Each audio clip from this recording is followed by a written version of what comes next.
Bom dia a todas e a todos, sejam bem-vindas, bem-vindos a mais essa aula do nosso curso, As Metrópoles, o Capitalismo Financiarizado. Hoje teremos uma aula que desdobra a aula anterior, que faz parte da parte 3 do livro, que ele trata de como esse processo de financiarização e a financiarização na cidade chega no Brasil. Começamos a tratar disso na aula anterior e nessa aula e nas subsequentes nós continuaremos tratando desse tema. Hoje a aula será ministrada pela colega integrante do nosso grupo de pesquisa, Tarsila Fidalgo Ribeiro. Bom dia, Tarsila. Olá a todas e todos, bom dia. Tudo bem. Nós teremos na coordenação da aula a colega Isis Camarilho, que vocês também já conhecem. Bom dia, Isis. Bom dia, professor. Bom dia a todos e todas. Muito obrigado também pela integração aqui do nosso trabalho. E a coordenação com as perguntas, com o chat, vai ser feita pela dupla Nelson Diniz. Bom dia, Nelson, tudo bem? Bom dia, professor. Bom dia a todos e todas. Boa aula. E pelo nosso colega também, Igor, que vai também ajudar na sistematização das perguntas e questões, comentários. Bom dia, Igor. Bom dia, professor. Bom dia, turma. Bem, então, sem mais delongas, eu vou passar a palavra para a Isis, que vai coordenar essa aula, para apresentar de maneira mais apropriada a Tarsila e apresentar também a aula. Isis, por favor. Obrigada. Olá, gente, bom dia. Eu, antes de apresentar a Tarsila, eu farei 2 informes para nós, né? Que a nossa última aula com o Igor e o Nelson, a dupla Igor e Nelson, vai ser no dia 22 de dezembro e nós retornaremos no dia 12 de janeiro, com a aula da professora Hipólita e com a aula do Lucas Fauerhaber. Nessa última aula, o título é A Financiarização do Estado por meio da Securitização de Ativos no Brasil, e no retorno, no dia 12 de janeiro, será Grupos Econômicos e Acumulação Urbana na cidade do Rio de Janeiro, Odebrecht e Carvalho Hosking. Atentando para o fato, gente, de que nessa aula do dia 12 de janeiro, devido a uma dificuldade de fuso horário, nós decidimos começar a aula às 13 horas da tarde, tá? Não será às 11, por conta do fuso horário que o professor Hipólito está no Canadá, ok? Então, atentem-se para esse fato quando nós retornarmos. Então, agora eu farei a apresentação da Tarsila, que irá nos apresentar essa aula, fazer a exposição, né? A Tarsila Fidalgo é candidata a doutora em Planejamento Urbano e Regional pelo Instituto de Pesquisa e Planejamento Urbano da UFRJ, mestre em Direito da Cidade pela Universidade do Estado do Rio de Janeiro, especialista em Sociologia Urbana pela UERJ e em Planejamento Urbano e Regional pela UFRJ. É também coordenadora regional do Instituto Brasileiro de Direito Urbanístico e pesquisadora do Observatório das Metrópoles.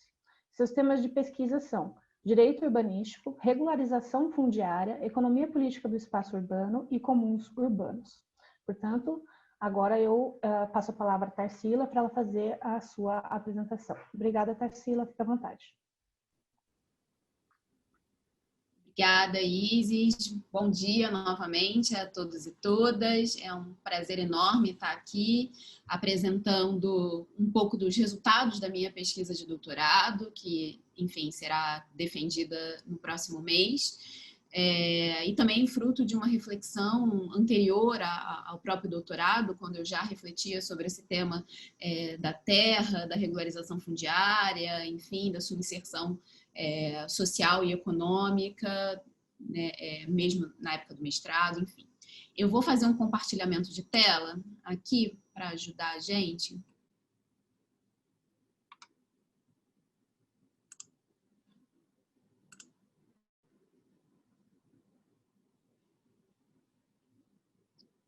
Bom, vocês estão vendo a tela compartilhada? Ótimo. Ótimo. Opa. Bom, então vamos lá. O nosso tema de hoje, o tema do nosso encontro, da nossa conversa de hoje, é o capitalismo sob a dominância financeira e a terra urbana, propondo uma análise do caso brasileiro, das relações entre o capitalismo sob dominância financeira e a terra, a partir do tema da regularização fundiária e das regulações legais que tratam desse tema da regularização fundiária no Brasil. Muito rapidamente, apenas para situar a audiência, eu trago aqui um pouco o percurso argumentativo que eu vou percorrer ao longo dessa apresentação. Então, primeiro, vou tratar da questão da regulação legal e o capitalismo sob dominância financeira, quais são as relações, né, estabelecidas. Depois eu vou tratar especificamente da terra urbana e do capitalismo sob dominância financeira, também tentando traçar essa relação, que ao final dessa etapa da exposição será uma relação triangular, né? Pelo menos é o que eu espero transmitir para vocês, entre a terra, a regulação legal e o capitalismo. Depois a gente vai falar um pouquinho sobre a questão fundiária brasileira, quais são as especificidades, como é que a gente chegou até aqui. E, por fim, vamos tratar das regulações sobre a regularização fundiária no século XX, com foco específico na Lei 11.977 de 2009 e na inflexão representada pela Lei 13.465 de 2017. E, para essa última parte da exposição, já fica a questão que eu vou explorar ao longo da minha fala, né? Nós estamos indo rumo a uma financiarização da terra urbana no Brasil, então essa é um pouco a ideia o percurso que vai guiar essa exposição. Mas antes de entrar propriamente nesse percurso e começar a definir o argumento, é muito importante que a gente fale um pouco de um contexto, né? Em que contexto se insere essa pesquisa, em que contexto se insere essa argumentação que eu vou apresentar aqui para vocês. Bom, então nós temos um cenário de dominação. Tarsila, sim. Coloca o modo de apresentação. Mas para mim já está no modo de apresentação. Para mim não. Não está aparecendo para vocês? A gente está uma tela paralisada do primeiro slide. Opa, então peraí. É porque eu acho que mudou agora? Mudou. Agora mudou. Só então, para ficar maior, por gentileza. Desculpa interromper. Não, de jeito nenhum, gente. Eu que agradeço. É porque deviam ter duas abas aqui com a mesma apresentação e aí estava compartilhando, na verdade, a tela errada. Bom, mas vamos lá. Bom, então, como eu ia dizendo, antes de entrar propriamente no percurso, que eu acabei falando para vocês, mas vocês não tiveram oportunidade de ver a tela, né, que é essa daqui, nós precisamos fazer uma certa contextualização, né, de onde se insere esse argumento que eu pretendo trazer para vocês. Então, nós temos um cenário de dominância financeira, que é característica da etapa atual do capitalismo e que já foi discutido aqui em várias sessões, né? E essa dominância financeira, ela é constituída a partir de dois elementos principais, né? Primeiro, a exacerbação do capital fictício, que já foi visto aqui em diversas aulas, problematizado por vários expositores, vários professores, e também por um predomínio de práticas rentistas, né? E para essas práticas rentistas, a ampliação das relações de propriedade ela é indispensável. Então, a gente tem um cenário de uma maior relevância das relações proprietárias nessa etapa atual do capitalismo sob dominância financeira. E, junto com essa maior relevância das relações proprietárias, a gente tem um crescimento do papel do direito nesse contexto, né, da dominância financeira, isso no sentido de consolidar e disseminar a propriedade especialmente para bens a que até então estavam fora ou não completamente inseridos no mercado, numa dinâmica de mercado capitalista, né? A gente sabe que o direito ele é um instrumento, por definição, ele que define a propriedade, ele que protege a propriedade, então ele acaba ganhando, obviamente, um papel de destaque à medida em que a própria propriedade passa a ganhar relevância no nosso cenário de um capitalismo sob dominância financeira, né? Então, falar de propriedade nesse momento é muito importante, né? A propriedade é um elemento de destaque do momento atual da economia política que a gente vive, e se falar de propriedade é muito importante, falar de direito também passa a ser ainda mais relevante no sentido das relações que se estabelecem entre o direito, essa disseminação de relações proprietárias e o próprio capitalismo sob dominância financeira. E é nesse triângulo, né, de causalidades recíprocas que essa exposição vai estar focada, né?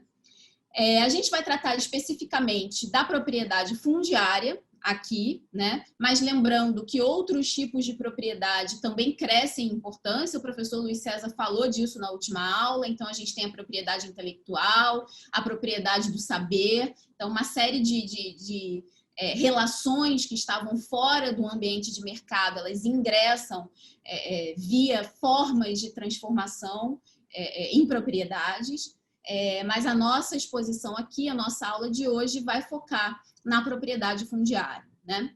Então, nesse contexto, contextualizando de forma específica essa dimensão fundiária, a gente tem a situação da terra no Brasil, que vai ser explorada mais à frente, ao longo da exposição, mas a gente tem uma peculiaridade que é importante já trazer nesse contexto, de que a terra no Brasil nunca teria se transformado completamente em mercadoria, né? E esse completamente aqui, é claro que precisa ser entendido de forma, enfim, figurada, na medida em que, dentro do marco teórico marxista, a gente tem que a terra jamais pode se transformar completamente em mercadoria, ela não é uma mercadoria fictícia.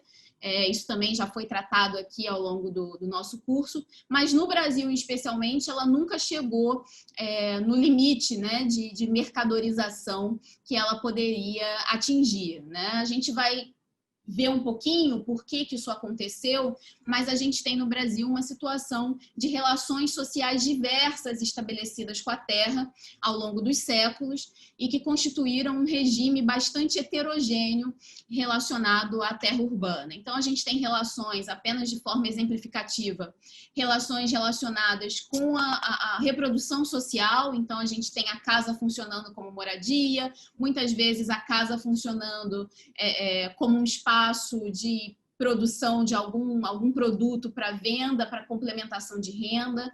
A gente tem também a terra funcionando como fonte de poder e de status social, uma situação muito típica, especialmente no interior do país. Então, a gente tem uma série de relações sociais que são estabelecidas fora dos parâmetros, fora do marco capitalista, né? E com isso a gente tem, uma necessidade de ampliação das relações proprietárias com a terra urbana no Brasil, sob o paradigma capitalista. Então, a gente tem uma necessidade de transformar essa heterogeneidade de relações numa homogeneidade de relações sob o paradigma capitalista. E é sobre isso que a gente vai tratar aqui na nossa apresentação.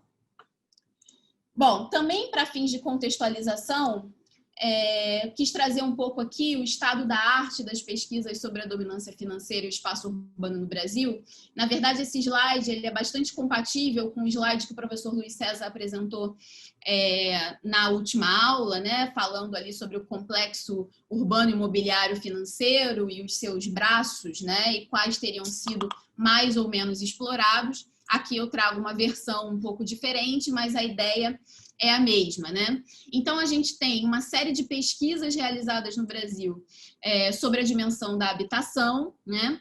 A gente tem mais diversas pesquisas realizadas sobre a questão da estrutura urbana e das operações urbanas nesse cenário de dominância financeira.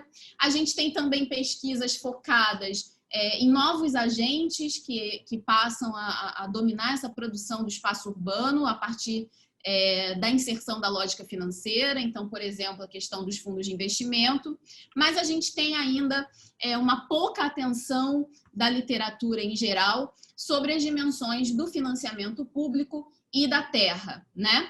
A dimensão do financiamento público vai ser exatamente tema da próxima aula, do Nelson e do Igor, que fazem um trabalho tentando explorar um pouco mais esse tema, que também é um tema muito pouco presente na nossa literatura.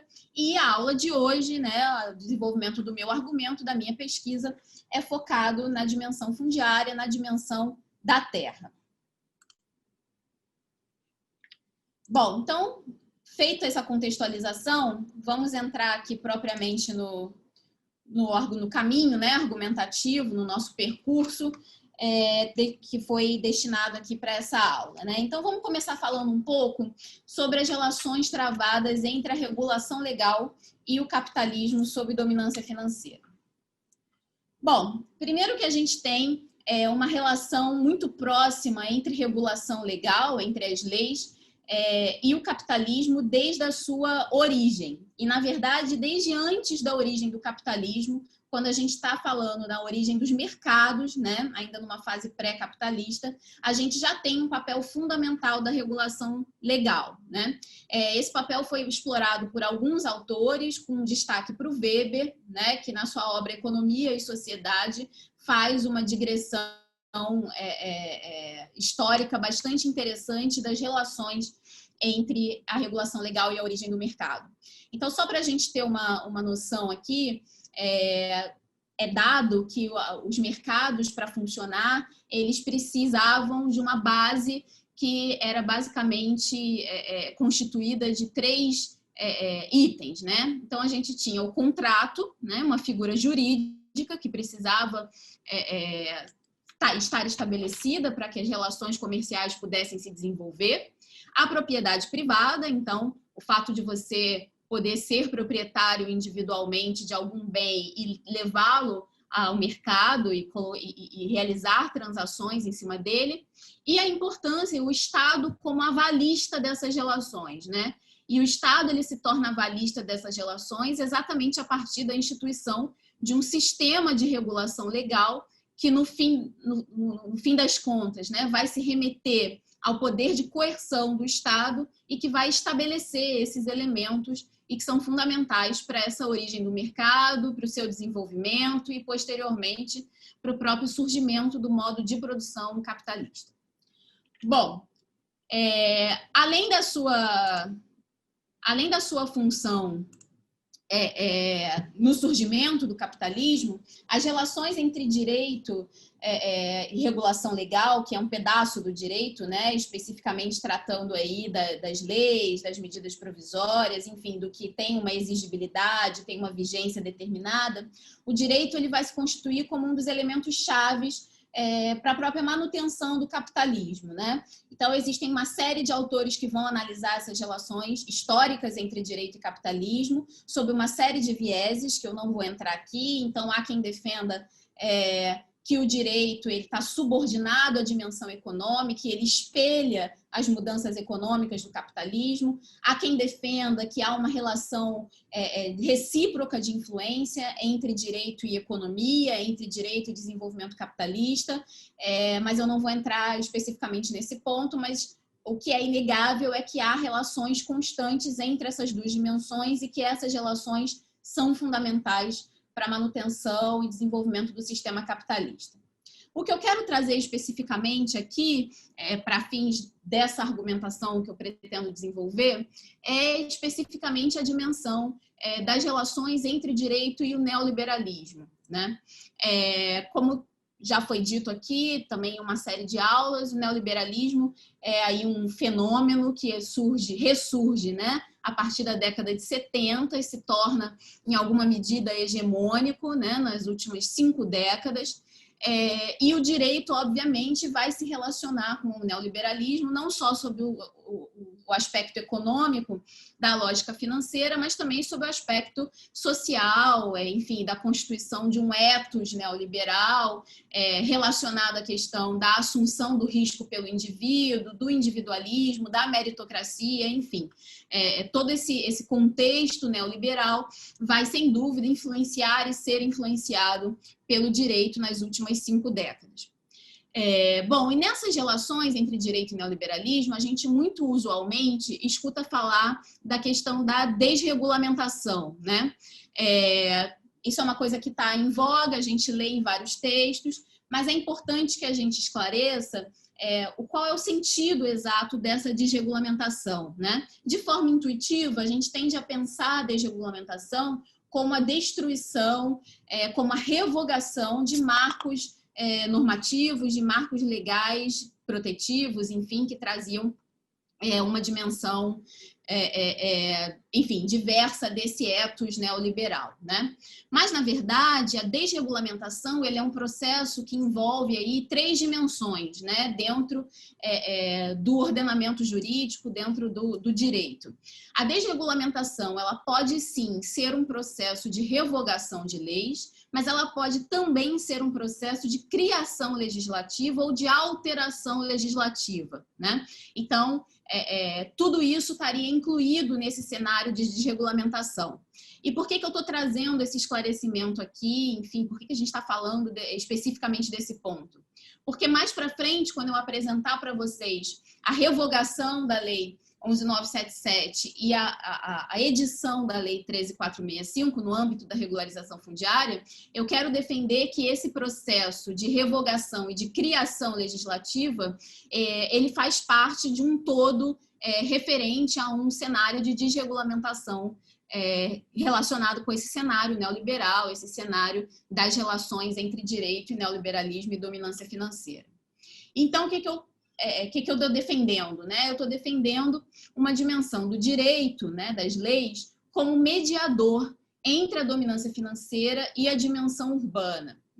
Então, a gente tem uma série de iniciativas legislativas, como, por exemplo, a criação de títulos securitizáveis que tenham a terra como base, né? A LCI, o próprio CEPAC, enfim, uma série de títulos que são criados por lei e que permitem esse processo de securitização tendo como base a terra.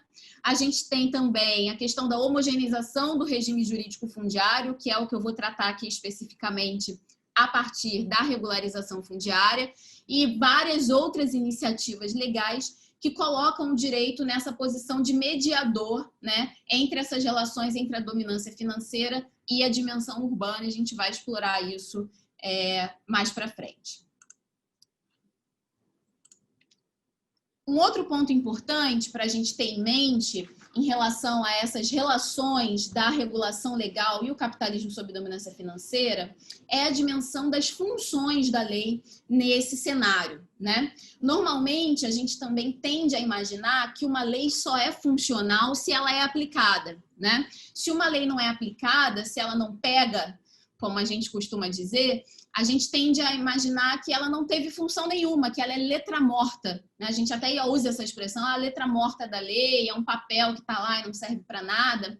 E, na verdade, eu trago aqui 3 autores que se dedicaram a pensar nessas possíveis funções da lei para além da sua efetividade, né? Então, a lei em si, o texto publicado, independente do seu rebatimento prático, teria as seguintes funções, né? Uma função possível de proteção de direitos de propriedade pelo simples fato de estar enunciado na lei, né? Uma função de coordenação de atividades e relações sociais no âmbito do mercado. Então, o simples fato da gente ter uma lei num determinado sentido tende a guiar as ações dos agentes, né? A gente tem uma linha da economia institucionalista que se dedica, inclusive, ao estudo desses constrangimentos à atuação dos agentes no mercado.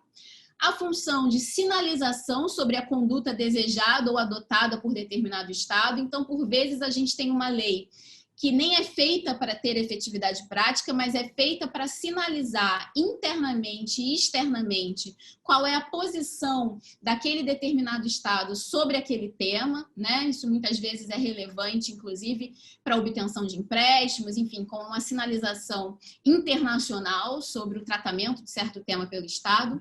A gente tem uma função de aumento ou redução, né, da credibilidade das estruturas de governança do país, e aqui também a gente tem uma relação clara com determinações internacionais, uma relação clara com organismos multilaterais, que vão aí determinar esse nível de credibilidade do país e que vão exigir reformas regulatórias para aumentar esse nível.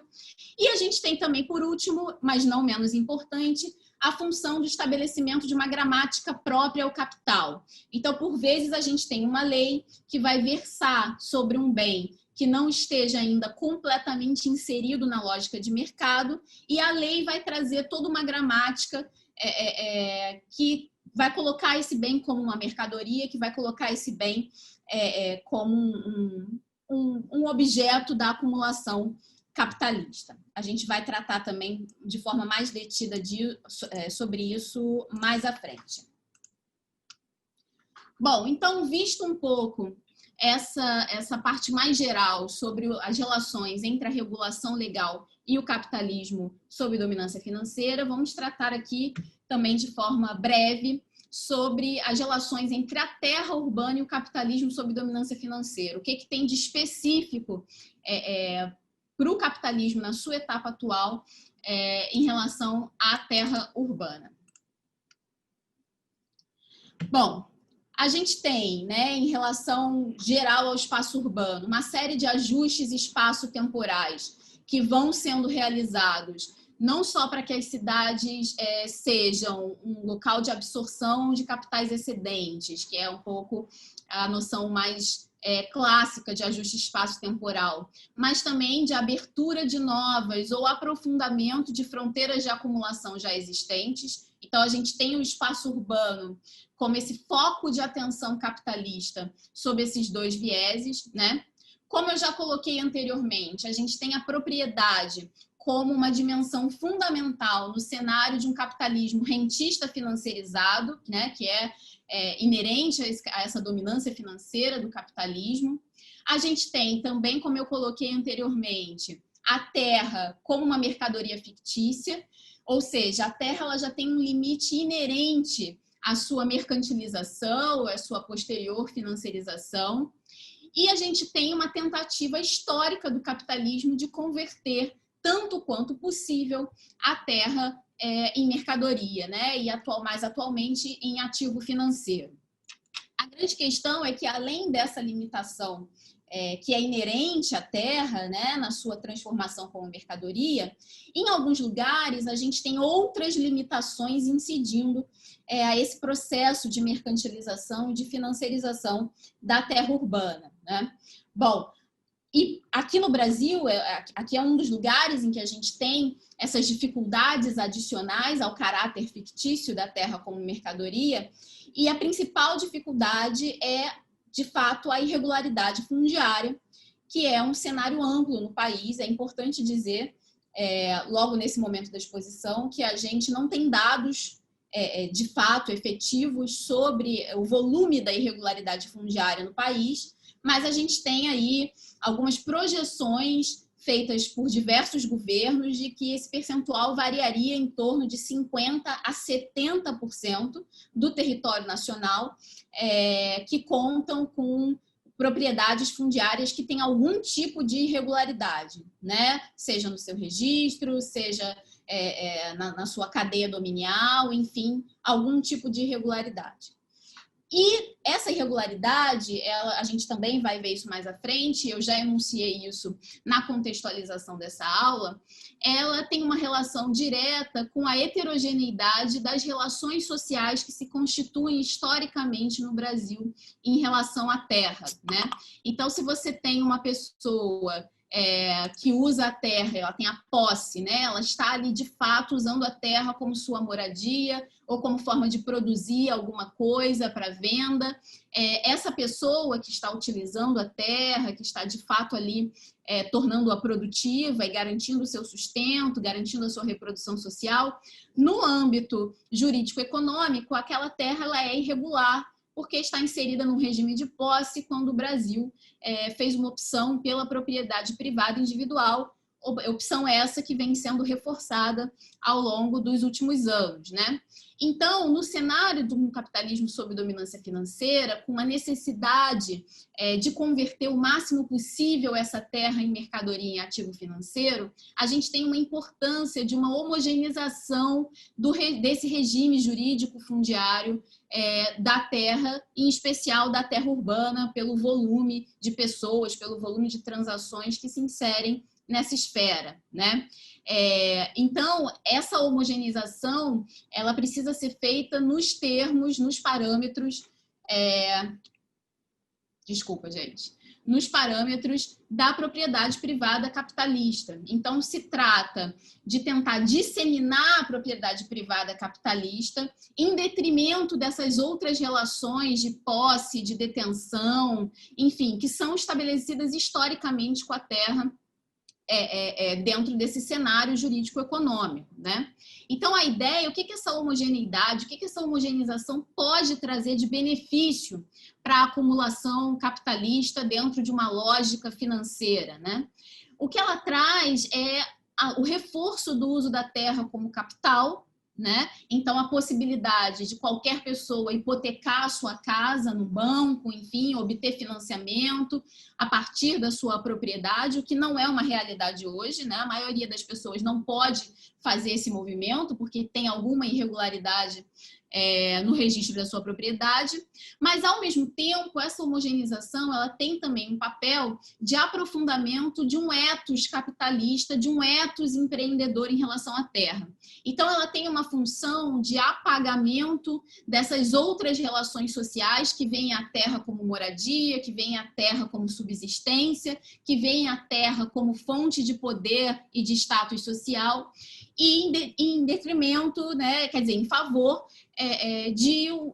do estabelecimento de relações que veem a terra como capital, que veem a terra como um meio de se empreender, de se obter dinheiro, enfim.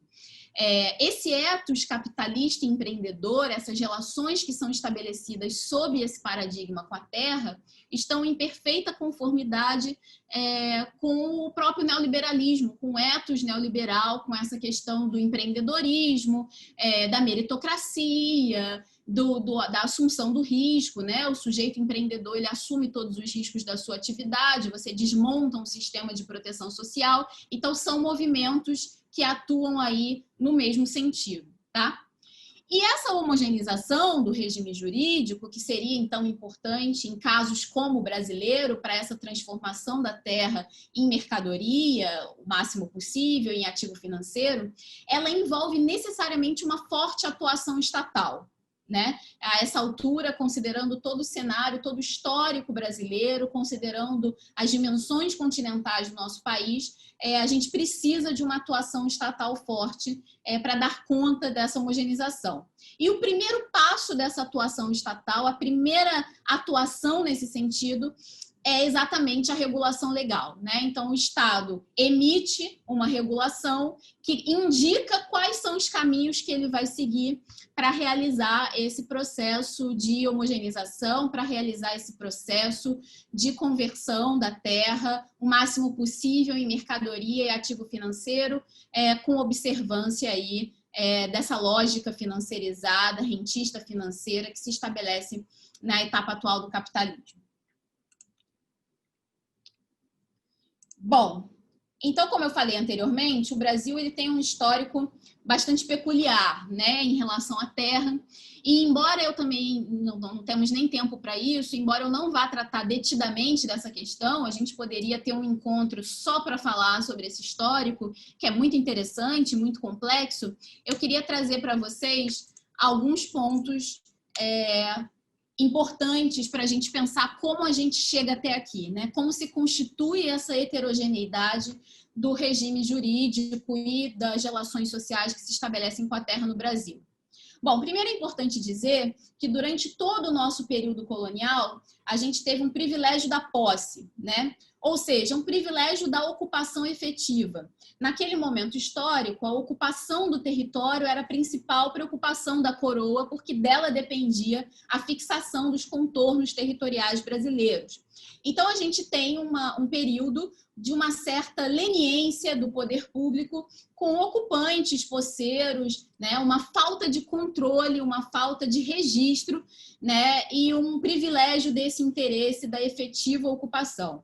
Esse período dura aí bastante tempo, se a gente pensar no tempo histórico da nossa formação, né? A gente tem aí quase 300 anos de privilégio da posse, alternando aí entre regimes formais diferenciados. Então, a gente tem as capitanias hereditárias como regime formal, depois a gente tem as Seis-Marias, mas ainda assim, dentro dessa formalidade constituída pelas capitanias hereditárias e pelas Seis-Marias posteriormente, a gente tem esse privilégio da posse e o poder público, os governadores, enfim, fecham os seus olhos em termos de garantir um registro, em termos de garantir um regime jurídico próprio diferente da ocupação efetiva da terra. Depois, finalmente, em 1850, já com 350 anos da ocupação portuguesa no Brasil, a gente tem a edição da Lei de Terras, né? Que é o nosso primeiro grande marco fundiário brasileiro, de fato, né? Que não é aí importado de Portugal ou, enfim, das determinações portuguesas para outros territórios da África e do Caribe. Então, a Lei de Terras, ela é uma lei bastante complexa, que quem tiver interesse vale a pena dar uma olhada. Ela está disponibilizada no site do Planalto, né? Se consegue achar muito facilmente. É um instrumento muito interessante.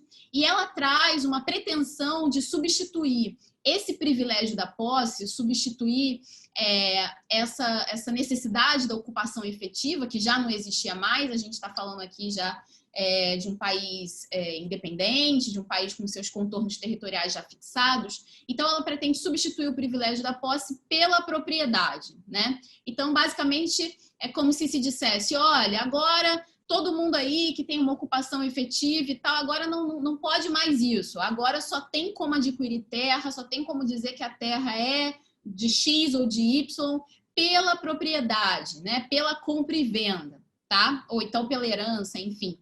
E além de garantir essa opção pela propriedade privada, a Lei de Terras também teve por objetivo implementar um registro fundiário único no país, né? Que era uma coisa que também não existia. Os registros fundiários, durante muito tempo, foram feitos pela igreja, em cada uma das cidades, em cada uma das regiões. Era uma coisa absolutamente descentralizada, fonte de muitos conflitos, em que valia muito mais o poder de quem estava registrando do que propriamente a situação fática territorial, né?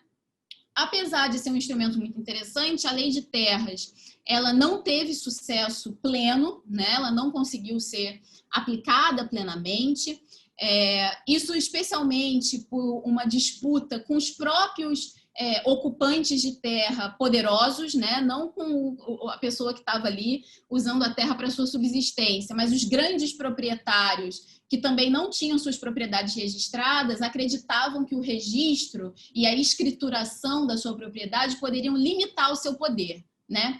Então, isso foi um grande fator de conflito que fez com que a Lei de Terras não conseguisse ser aplicada plenamente, enfim, e de fato constituir esse regime jurídico registral da terra no Brasil. Depois a gente tem o Código Civil de 1916, aqui a gente já está falando, né, de um Brasil do século XX, um Brasil que já está começando um processo de urbanização.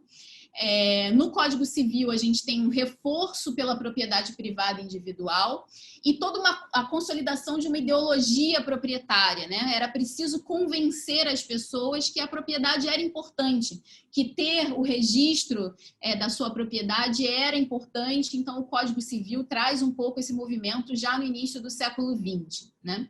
Mas o que acontece na prática é que a gente tem no Brasil se constitui arranjos de superposição entre os regimes fundiários e esses arranjos de superposição, eles levam a um cenário amplo de irregularidade fundiária, considerando que a irregularidade fundiária é definida a partir da regularidade, que é exatamente a conformidade com esse regime de propriedade privada, individual, né, e de registro da terra. Tudo que não está dentro desse paradigma é considerado irregular, né?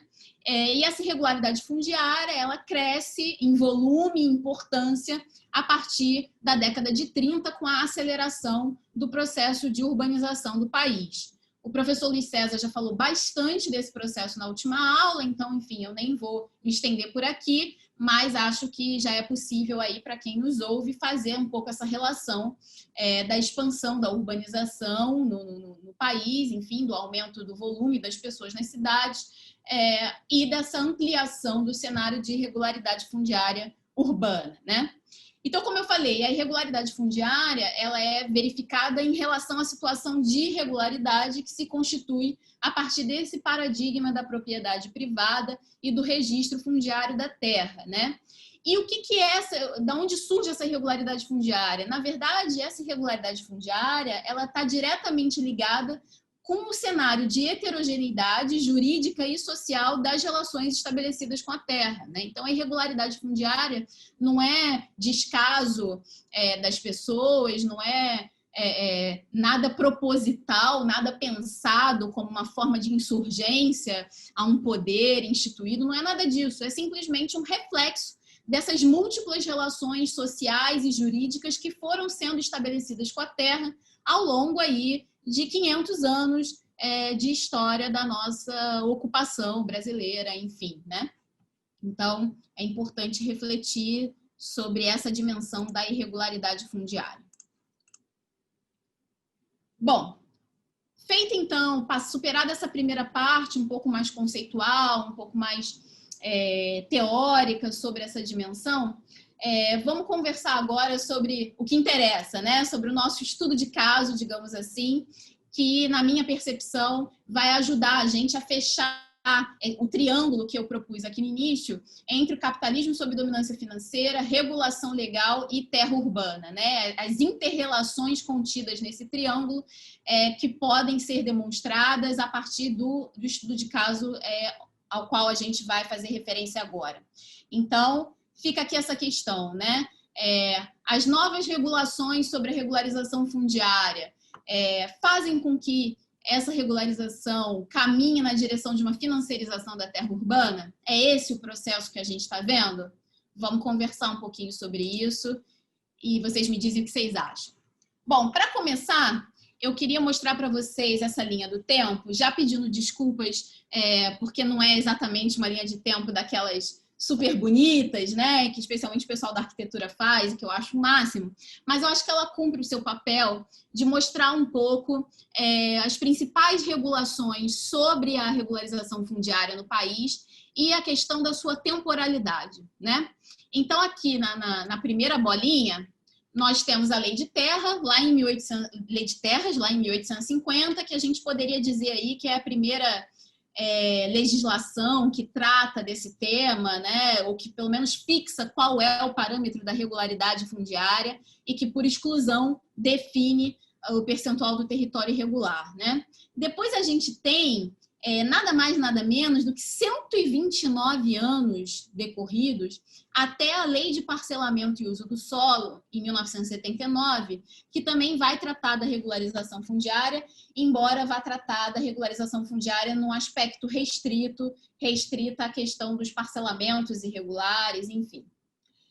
Depois de 1979, a gente tem 30 anos até que a gente possa tratar da nossa próxima regulação, que é exatamente a Lei 11.977 do programa Minha Casa Minha Vida, né, que no seu capítulo 3 fazia uma regulação extensa sobre a questão da regularização fundiária no país.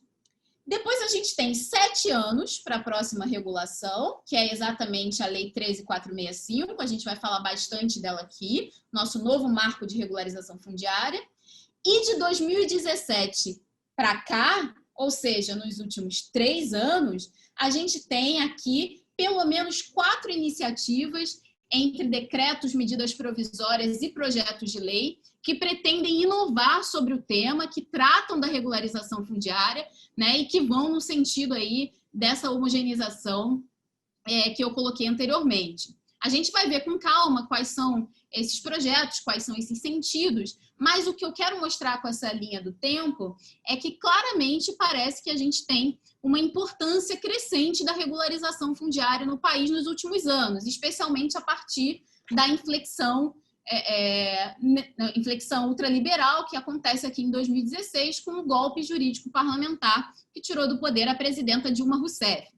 Só para esclarecer, é claro que nesse período todo aqui, né, da linha do tempo, houve regulações aprovadas que pincelavam o tema da regularização fundiária ou que tratavam de algum instrumento da regularização fundiária, mas essas que estão colocadas aqui na linha são as que tratam do tema de uma forma mais frontal, de uma forma mais direta. Então, o que eu queria, com essa linha do tempo, é mostrar para vocês esse aumento enorme do interesse sobre o tema por parte do governo, a partir da inflexão ultraliberal, e vamos tentar entender por que disso, né? Bom, primeiro, vamos falar um pouquinho dessa Lei 11.977. Ela não é o foco aqui da exposição, o foco é a inflexão ultraliberal e as legislações posteriores, mas é importante a gente saber o paradigma que havia antes para entender exatamente qual é a inflexão no âmbito da regularização fundiária e quais são os sentidos dessa inflexão. Então, na Lei 11.977, é a lei do programa Minha Casa Minha Vida, né? Como muitos de vocês devem saber, mas como eu falei anteriormente, ela tinha um capítulo específico sobre a regularização fundiária que tratava de forma ampla da regularização, né? E ela trazia um paradigma da regularização fundiária plena, né? O que é a regularização fundiária plena? A regularização fundiária plena é uma regularização fundiária que pretende abarcar várias medidas territoriais. Então, uma regularização fundiária que ela não se subsumia à titulação e à regularidade registral da terra. Ela passava por um processo de melhoria territorial, passava por um processo de regularização da prestação de serviços públicos, passava por um processo de assistência social aos moradores, no sentido de fato, integrar, em alguma medida, essas áreas irregulares, né, à pseudo-regularidade do asfalto. E estou dizendo pseudo-regularidade do asfalto porque a gente sabe que várias partes da cidade dita formal também gozam de irregularidades fundiárias e irregularidades registrais, né? Então, a gente tem aí um amplo grau de irregularidade nos subúrbios, né? E a gente tem essa dimensão da regularização fundiária plena, pensando os territórios de favela, pensando os territórios de assentamento informal, no sentido de integrá-los não apenas sob o aspecto da titulação, mas também sobre o aspecto dos serviços públicos, da urbanização e da assistência social. Então, a gente tem uma regularização fundiária de caráter eminentemente protetivo, né? É claro que a gente está falando, ao fim e ao cabo, da titulação, que não é uma titulação exclusiva ou preferencial sob o paradigma da propriedade privada. A gente tinha as concessões de uso, a gente tinha a própria legitimação de posse, que embora fosse se transformar em propriedade, mas é um instrumento um pouco diverso, e um caráter protetivo no sentido de que a regularidade fundiária pudesse garantir direitos aos moradores, né? A titulação, ela era vista como a última etapa a ser alcançada pelo processo de regularização, sob o entendimento de que você só poderia titular e registrar uma área que tivesse em conformidade sobre os aspectos do serviço público, da urbanização, enfim, sobre os aspectos do ordenamento urbano, do ordenamento territorial, né? Essa lei, com esse caráter protetivo, com essa visão da terra como uma forma de garantir direitos, de garantir acesso a direitos, ela teve apenas 7 anos de vigência, né? O que é pouco tempo para a gente, se a gente considerar que quem aplica a regularização fundiária são os municípios, né? Por uma questão de competência constitucional. Então, uma lei federal sobre o tema, ela precisa necessariamente se disseminar por mais de 5.500 municípios, né, para só depois ser aplicada e a gente começar a ver os resultados práticos. Então, 7 anos é um prazo bastante curto.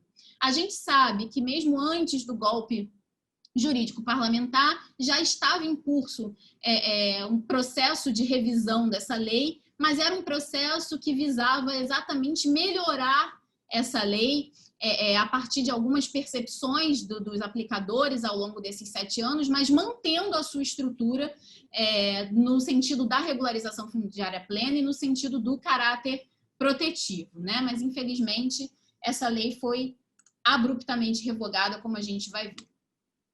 Bom, então a gente tem a Lei 11.977 de 2009 e depois a gente tem a inflexão desse modelo de regularização fundiária no Brasil, representado pela Lei 13.465, né? Bom, primeiro vamos falar, antes de chegar na Lei 13.465, vamos falar um pouco sobre o contexto em que se dá a sua aprovação. A gente tem um tema, né, que é a regularização fundiária, que, como eu mostrei na linha do tempo, ganha prioridade após o golpe jurídico parlamentar de 2016. O presidente Michel Temer, o ex-presidente Michel Temer, assume o poder em agosto. Em setembro, ele retira o projeto de lei que pretendia reformar a Lei 11.977, como eu falei anteriormente, constitui uma comissão sobre o tema, né? E no dia 22 de dezembro de 2016, poucos meses após assumir o poder, ele edita a medida provisória 759, né? Então, vocês imaginam uma medida provisória editada dia 22 de dezembro, nas vésperas aí do Natal, e era uma medida provisória que trazia uma mudança drástica e dramática na regularização fundiária, né? Era um texto muito curto, muito sucinto, que pretendia trazer a regularização fundiária como um instrumento de titulação. E de titulação sob o paradigma da propriedade privada individual, né? Então, a medida provisória 759, ela afasta instrumentos que trabalhem numa outra vertente, como as concessões de uso, enfim, ela não trazia nada disso no seu texto, a própria legitimação de posse, e ela dá um enfoque na propriedade privada individual, né? Ela traz também uma facilitação procedimental enorme. Então, se a regularização fundiária anteriormente era um processo que até chegar à titulação levava anos, porque dependia de melhorias territoriais, dependia de medidas sociais, medidas de implantação de serviço público, ela passa a ser um procedimento absolutamente fácil e rápido. Simplesmente um procedimento de você constituir aquela propriedade no cartório e entregar para as pessoas o título das suas casas, das suas propriedades, né? E a medida provisória 759, ela traz forte uma adesão a um modelo de governança de terras instituído pelo Banco Mundial. E o que é esse modelo de governança de terras? Se vocês pegarem o relatório de 2014 do Banco Mundial para o Brasil, esse relatório está disponível na internet, é um pouco um diagnóstico sobre a situação fundiária brasileira, estabelecido pelo Banco Mundial. Ele vai fazer uma série de recomendações no sentido de que a governança de terras no Brasil seja realizada por meio exatamente da homogeneização do regime jurídico na propriedade privada e na formação de um registro único, de um registro baseado em parâmetros internacionais como georreferenciamento, né? E a gente vê que essa medida provisória 759, que posteriormente foi convertida na Lei 13.465, ela exatamente promove essa adesão brasileira a esse determinado modelo de governança de terras, que, na verdade, tem ali por trás o objetivo de trazer maior segurança e maior volume para as transações fundiárias no país, especialmente considerando o potencial que o Brasil representa para essas transações, considerando a sua dimensão aí continental, né? Então, a partir desse cenário que se desenha em 2016, eu levanto a seguinte hipótese, né? De que a regularização fundiária, ela deixa de ser vista como uma forma de garantia de direitos, como um instrumento protetivo, e ela passa a ser entendida como um instrumento de homogeneização do regime jurídico fundiário brasileiro, exatamente em torno da propriedade privada individual, né? E com isso permitindo a abertura de uma nova etapa de mercantilização da terra no país, colocando uma série de terras e de imóveis até então não completamente inseridos no mercado formal, né, dentro desse mercado, e um aprofundamento do seu processo de financiarização, né? É importante a gente sempre ter em mente que para se inserir completamente no mercado formal, é importante que você tenha ali a escritura da sua casa, não que ela não seja transacionada caso não tenha essa escritura, a gente sabe que os mercados informais são muito relevantes no Brasil, né? Mas é uma inserção apenas parcial nesse âmbito das transações capitalistas, né? E, ao mesmo tempo, para que você hipoteque a sua casa, para que você adquira uma letra de crédito imobiliário, você precisa ter aquele imóvel, você precisa ter aquela terra, aquela propriedade registrada dentro de um parâmetro homogêneo, tanto de regime jurídico quanto registral. Então, a hipótese que se levanta é que a regularização fundiária passa exatamente a ser um instrumento que vai permitir essa homogeneização, colocando um volume muito grande de terras completamente dentro do mercado capitalista no Brasil. Bom, então vamos lá agora falar da famosa Lei 13.465, que eu estou citando desde o início da minha apresentação, né? Então, como eu disse, ela é fruto da conversão da medida provisória 759, e ela tem, eu não vou ter tempo aqui também de falar de todos os aspectos da Lei 13.465, são muitos, estão colocados vários deles no texto, né? No meu texto, no livro que a gente está seguindo, vários também estão colocados na minha tese, que vai ser disponibilizada em breve após a defesa, mas eu queria trazer alguns aspectos principais para a gente refletir sobre essa lei, né? Primeiro, a ausência da participação democrática. Ela é fruto de conversão de uma medida provisória, que é um ato unilateral do chefe do executivo, ele simplesmente vai lá e caneta, né, como a gente costuma falar, e o seu processo de conversão também não contou com a participação democrática, né? A gente tem a inclusão de alguns princípios, como da competitividade, da eficiência, como norteadores das ações voltadas para a regularização fundiária. Esses princípios, até então, eram inexistentes no nosso ordenamento jurídico, eles são completamente afinados com a lógica neoliberal e financeira e são incluídos textualmente na lei, né? Essa lei, ela tem um processo legislativo muito conturbado. A gente tem aí um pouco menos de 7 meses de processo legislativo, período no qual foram apresentadas mais de 700 emendas parlamentares de mais de 20 partidos. Então, vocês imaginem, não foi um projeto que tramitou com a oposição fazendo muitas emendas e tal, não. A gente teve 20 partidos de todo o espectro político apresentando mais de 700 emendas a esse texto inicial da medida provisória para que ele fosse convertido na Lei 13.465, né? A gente tem uma alteração do próprio conceito de regularização fundiária, mas uma alteração do conceito que apenas retira a parte final dele, que era exatamente a parte que dizia que aquele processo, né, de integração espacial, as medidas sociojurídicas e tal, tinham o objetivo de realizar uma proteção social, né, dos moradores. Então, essa parte é retirada, dando o recado que agora o objetivo não era mais a proteção social, na verdade o objetivo agora era outro, né? A gente tem a criação, desde a medida provisória 759 e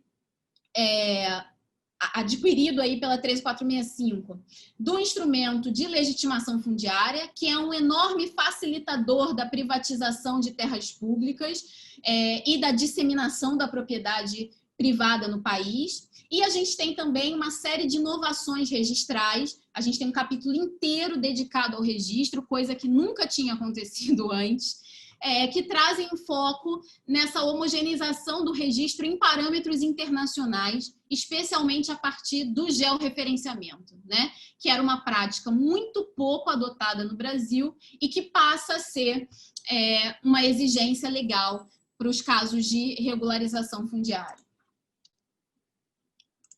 Bom, e depois da Lei 13.465, ali na linha do tempo que eu mostrei para vocês, tinha um monte de outras bolinhas, né, representando outras medidas que estavam sendo propostas ou que tinham sido editadas na forma de medida provisória sobre o tema, né? Então, a gente tem uma tendência forte de aprofundamento dessa visão da regularização fundiária, né? A gente tem um número muito grande de projetos, medidas provisórias e leis, e chama atenção esse número, como eu mostrei na linha do tempo. A gente tem vários hiatos sobre a regularização fundiária na história brasileira e, de repente, depois de 2016, a gente tem um adensamento dessas medidas sobre o tema no Brasil, e isso chama a nossa atenção, né?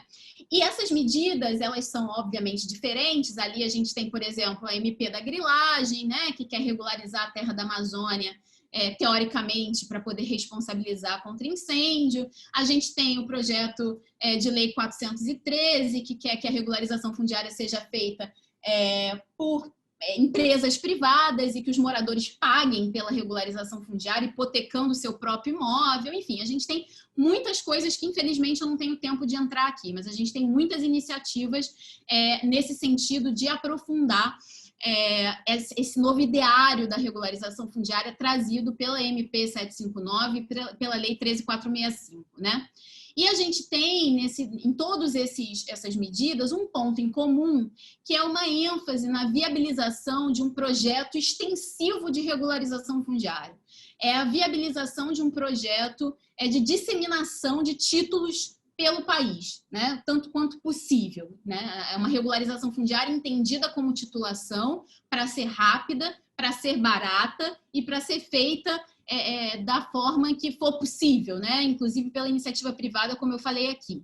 E, além disso, também tem uma ênfase clara no aprofundamento do processo de privatização dos imóveis e terras públicas. Isso é um fator muito importante, tem uma série de implicações, mas aqui para o argumento que eu estou trazendo para vocês, a principal implicação é pensar que os imóveis e terras públicas, eles obedecem a um regime jurídico próprio, né? Um regime jurídico diferente.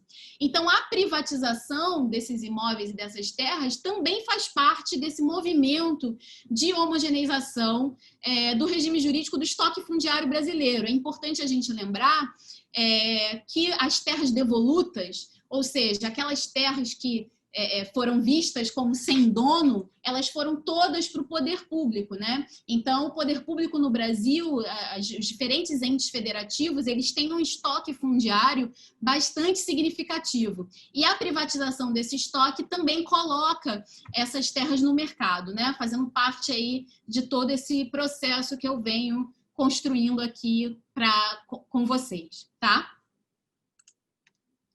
Bom, e quais são as conclusões, quais são os apontamentos que a gente pode fazer a partir desse processo que está em curso e que é importante a gente refletir, né?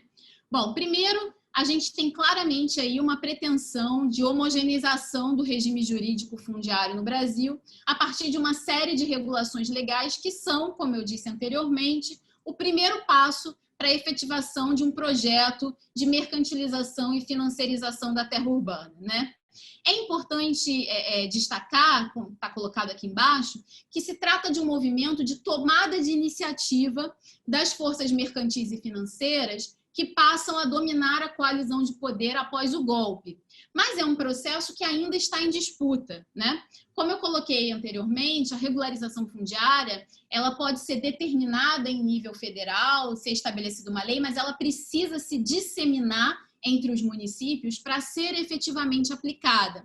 E nesse processo de disseminação pelos municípios e de aplicação, a gente já encontra algumas contratendências, né? Então, alguns municípios que ainda mantêm o posicionamento pela regularização fundiária plena, que ainda enxergam a regularização fundiária como um instrumento de proteção. Então, foi um movimento de tomada de iniciativa, um movimento de sinalização de qual caminho que o Estado brasileiro adotou, né, ou está adotando sobre o tema, mas um processo ainda em disputa, tá? Bom, as regulações, ao promoverem essa mediação, elas estão exatamente fazendo, a promover a homogeneização, desculpa, elas estão exatamente fazendo essa mediação que é fundamental entre o espaço urbano e a esfera financeira, né? Garantindo, então, um aumento do volume da segurança das transações que tenham a terra como base. Então, aquele triângulozinho, né, que eu venho falando desde o início da minha exposição, ele se completa. A gente tem a dominância financeira e a terra urbana, né, que precisam se conectar de alguma forma, e a forma dessa conexão é exatamente a regulação legal. Não exclusivamente a partir da regularização fundiária, mas também a partir de regulações sobre títulos securitizáveis, como eu coloquei, enfim, outras, mas a regularização fundiária é um aspecto fundamental dessa mediação, na medida em que coloca um volume grande de terras no mercado, não só no mercado de transações diretas, mas também no mercado financeirizado, construído a partir da terra urbana. Bom, e por fim, a gente tem aí as regulações cumprindo uma série daquelas funções que eu apresentei lá no início da minha fala. Então, a gente tem, sem dúvida, essas regulações cumprindo a função de proteção dos direitos de propriedade, inclusive instituindo direitos de propriedade que até então não existiam, né? Sobre relações sociais que não se baseavam nesse paradigma. A gente tem a coordenação de atividades e relações sociais no âmbito do mercado, na medida em que você passa a lidar entre proprietários, né, transacionando a terra, então você coordena e altera essas atividades e relações sociais. A gente tem uma clara sinalização sobre a conduta do Estado e a maneira como ele vai lidar com seu estoque fundiário, com a dimensão da regularização. A gente tem um claro aumento da credibilidade da estrutura de governança no país, né, na medida em que o Brasil adota um modelo sugerido, enfim, pelo Banco Mundial, por organismos multilaterais. E a gente tem a criação e implementação de uma linguagem, de uma gramática própria ao capital sobre a terra urbana. Então, se aquela pessoa, né, via a terra como a sua moradia exclusivamente, ou via a terra como fonte de renda a partir de uma pequena plantação, de uma pequena produção, ela recebe um título, passa eventualmente a ser assediada para vender aquele imóvel e começa a atentar para que aquela terra pode ser um capital, né, e não só um meio para a sua reprodução social, para a sua subsistência. Então, você tem a criação dessa gramática própria.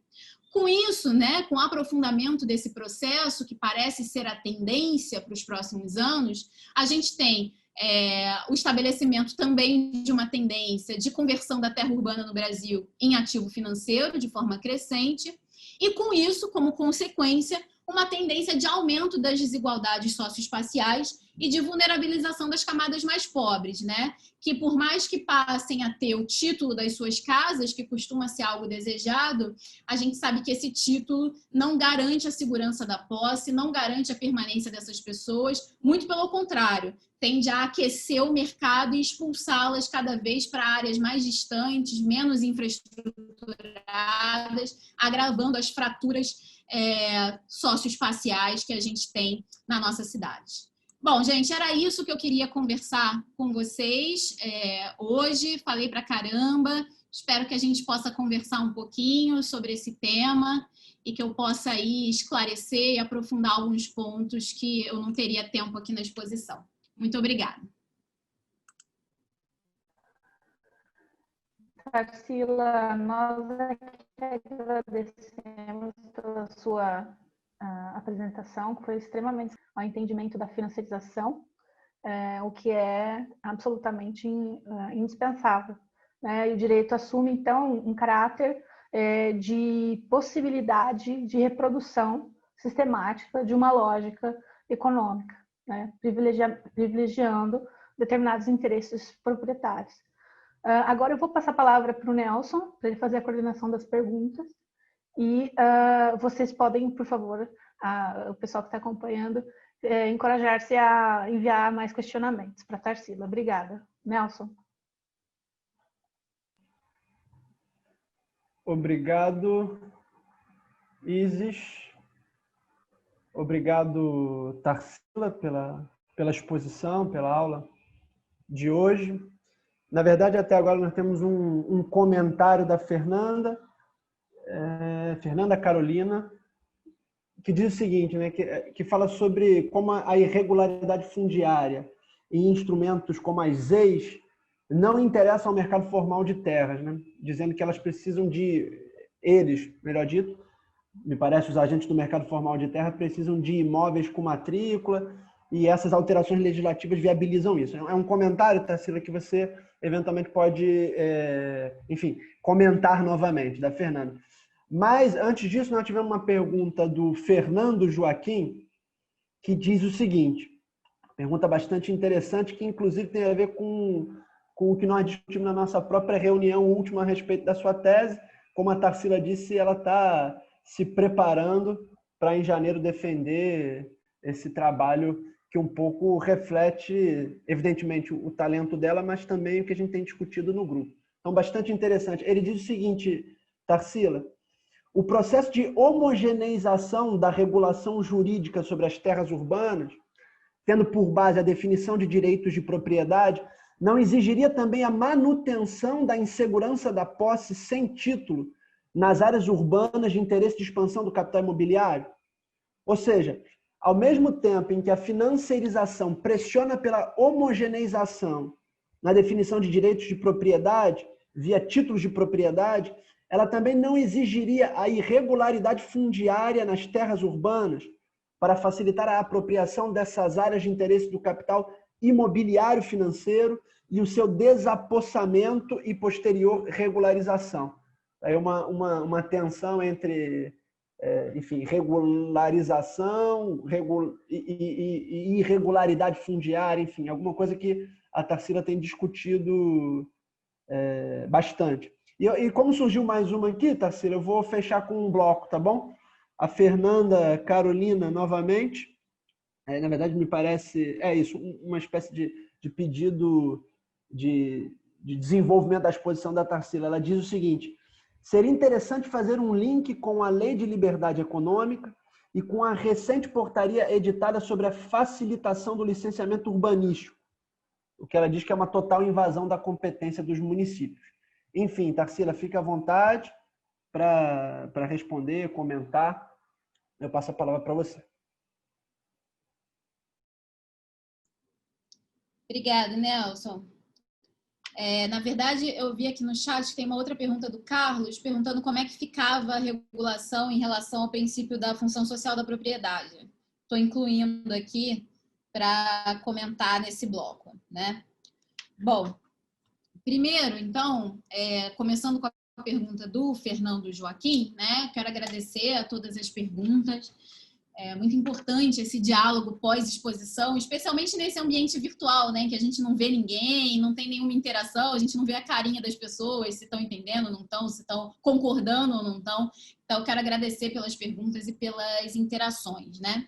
Em relação ao Fernando, bom, primeiro que, na minha percepção, a irregularidade fundiária não é propriamente um fator de facilitação do desapossamento, né, e da apropriação de certas áreas pelo capital imobiliário, especialmente, né? Vou dar aqui como exemplo o desgaste político envolvido com os processos de remoção aqui no Rio de Janeiro, em 2016, até 2016, né?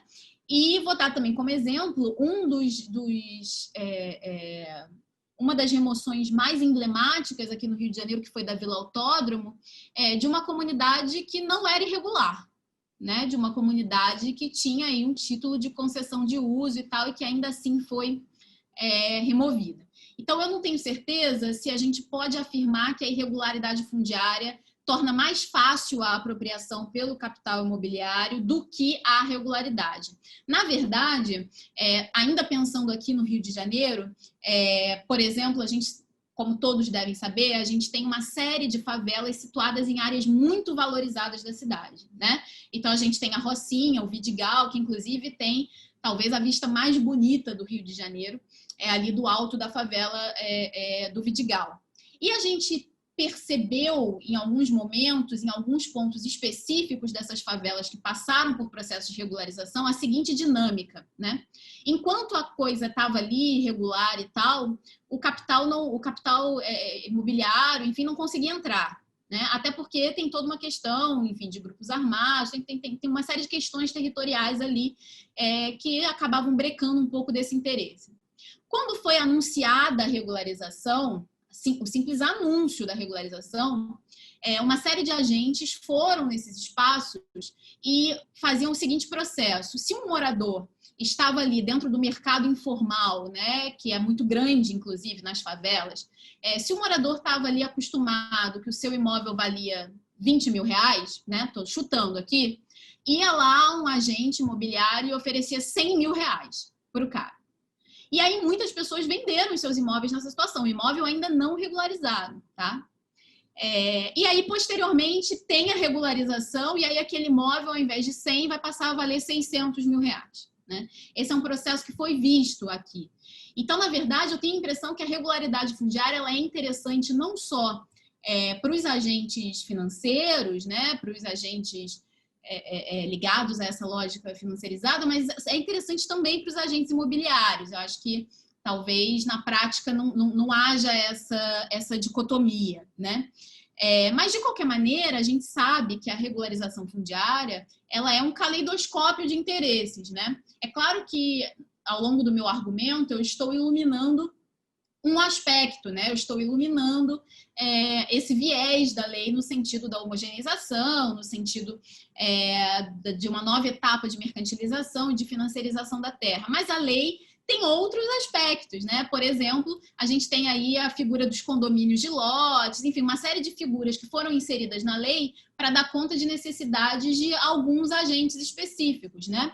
Os condomínios fechados de alto padrão, que estão em área de preservação ambiental e que encontraram nessa lei um caminho para serem regularizados, enfim. A regularização fundiária é um caleidoscópio de interesses, é uma arena de disputas, então eu acho que ponderando essa dicotomia de que a irregularidade seria melhor para o mercado imobiliário e que a regularidade seria melhor para o mercado financeiro, né? Eu acho que existe uma gradação aí. Sem dúvida, a gente tem uma arena de interesses, né? E que vai ter disputas, né? Pela regularização ou pela não regularização de determinado território. Mas isso não anula um sentido geral que esteja sendo dado aí por essa legislação, tá? E também é importante, para completar, que eu anotei aqui, pensar na questão das coalizões de poder, né?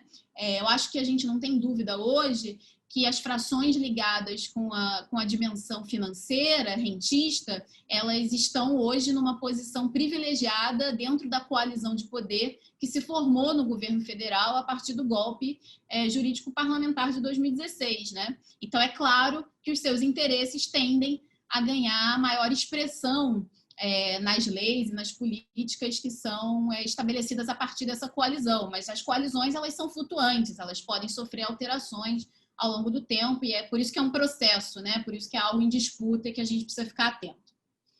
Bom, a questão da Fernanda,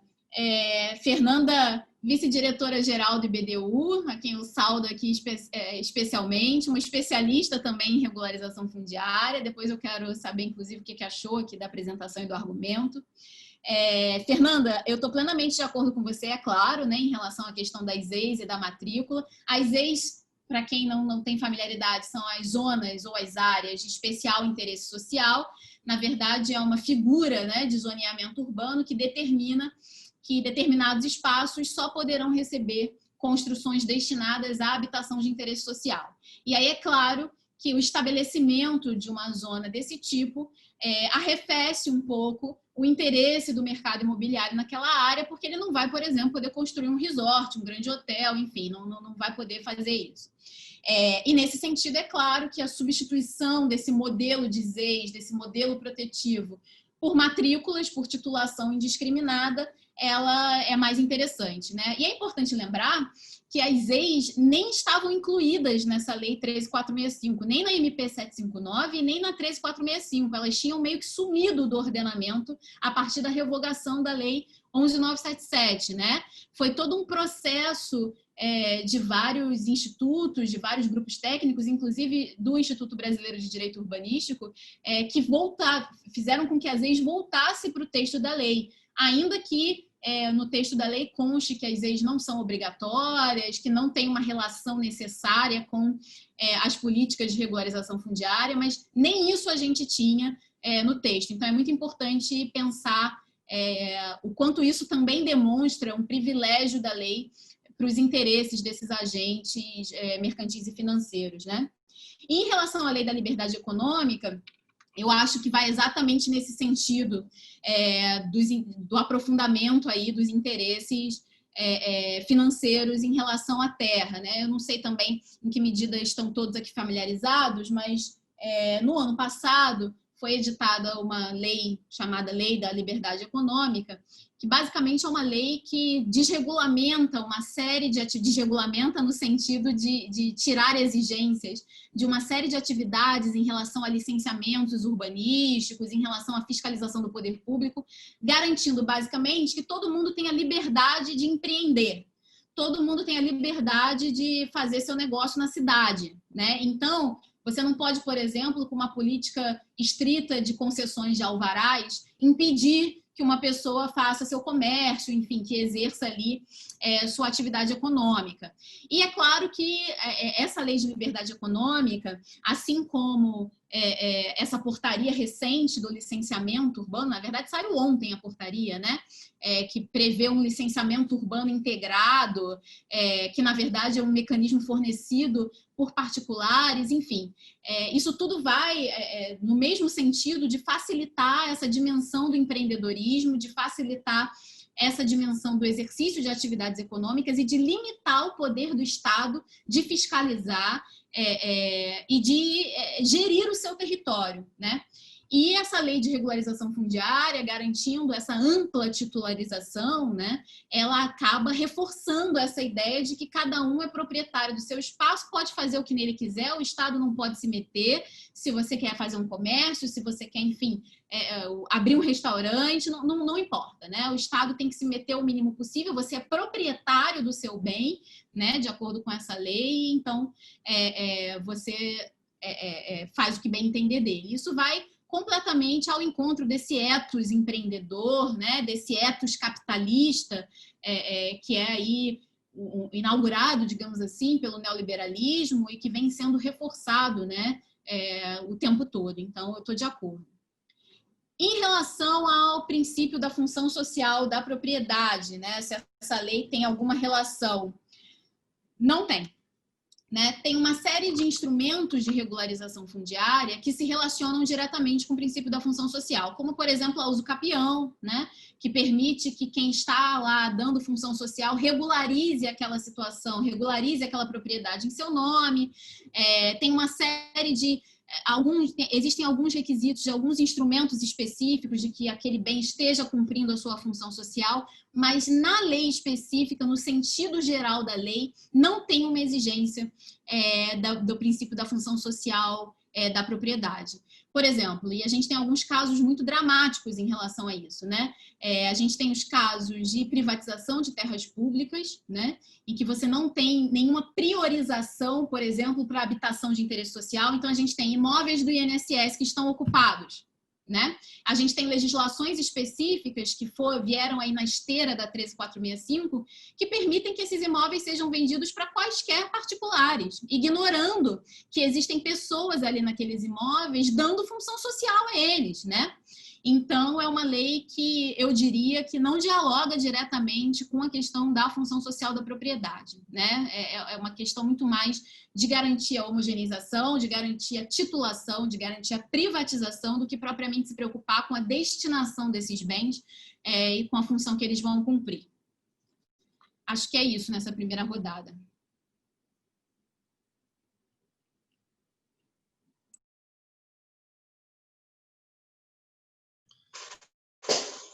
Obrigado, Tarsila. Eu organizei aqui as próximas perguntas, um novo bloco. Tem alguns comentários, algumas pessoas pedem mais para você desenvolver algumas partes, e outras perguntas, é que eu vou te encaminhar. Em primeiro lugar, o Kleber Viegas, ele diz que ele pede um comentário seu, porque para ele parece que a regularização, segundo os moldes propostos pelo Banco Mundial, não somente favorece a especulação imobiliária e a financiarização das terras, e que, em face do assédio, promove um afastamento cada vez maior das populações em situação de vulnerabilidade social. Ele pede um comentário, acho que você já abordou um pouco esse tema, mas se você tiver mais algo a acrescentar em relação a isso, né? A Denise Elias, né, pergunta se, a partir dos estudos realizados, quais seriam as principais diferenças entre os processos associados à terra urbana e à terra agrícola, né? A Alexia parabeniza a sua exposição e pergunta o seguinte: através das práticas do mercado imobiliário, dos mega-eventos e das legislações aprovadas, seria possível dissociar a financiarização da terra dos instrumentos urbanísticos, né? Como dissociar isso, né? Se é possível. A Gislane Pereira coloca, né, considerando aquela linha do tempo que você apresentou, né, da regulação da propriedade, se seria possível pensar na regulamentação da propriedade comunitária como uma forma de resistência.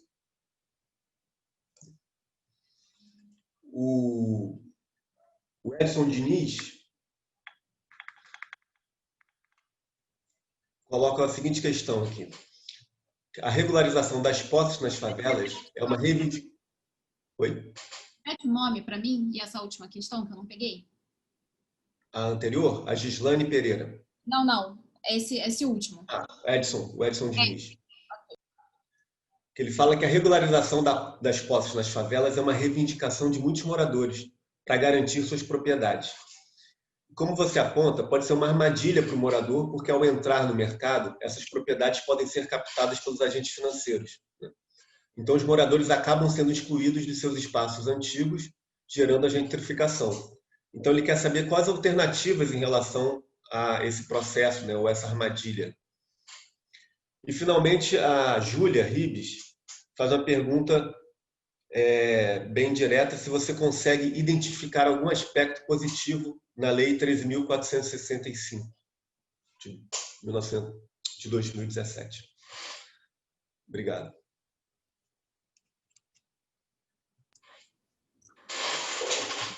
Obrigada por tantas perguntas. Vou me dar a oportunidade de falar várias coisas aqui que eu não consegui na exposição.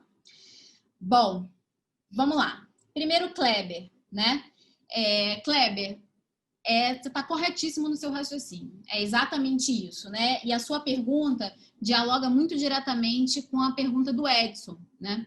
Na verdade, esse processo de homogeneização e de titulação, ele acaba se tornando uma armadilha para esses moradores mais vulnerabilizados, porque ele promove uma valorização, especialmente dos mais vulnerabilizados que moram em áreas valorizadas, né? Que conseguem ainda morar em áreas mais centrais, que têm um interesse maior do capital imobiliário, enfim, e que podem render mais frutos também para as frações capitalistas financeiras, né? Então, na verdade, o que você promove é isso, um surto de valorização na medida em que você regulariza, você abre as portas para um assédio do mercado imobiliário, num primeiro momento, especialmente, né? Aí o morador, ele acha que está recebendo mais, muito mais, um dinheiro que ele nunca viu na vida, mas na verdade com aquele dinheiro ele não consegue morar nem na franja da cidade, né? Então é um processo bastante perverso de armadilha e que tende a acelerar o processo de expulsão dessas populações vulnerabilizadas para as franjas da cidade, que é um processo capitalista típico, né? Mas que tende a ser acelerado com esse tipo de medida, né? Já que eu estou aqui falando essa pergunta do Kleber, acaba fazendo um gancho com a pergunta do Edson, eu vou responder logo a dele, depois eu volto para a ordem, né? O Edson pergunta sobre as alternativas. Bom, como isso é um processo em curso, as alternativas ainda não estão dadas, né? A gente não tem respostas. Mas eu posso falar para você de algumas iniciativas que estão sendo pensadas já com base nesse processo, que, como eu disse, a gente já viu em algumas áreas pontuais aqui do Rio de Janeiro, já aconteceu, né, de fato, e que a gente imagina que vai acontecer numa escala muito maior dentro de algum período de tempo. Então, basicamente, dentro do que eu conheço de projetos e processos de regularização fundiária aqui no Rio, a gente tem duas alternativas.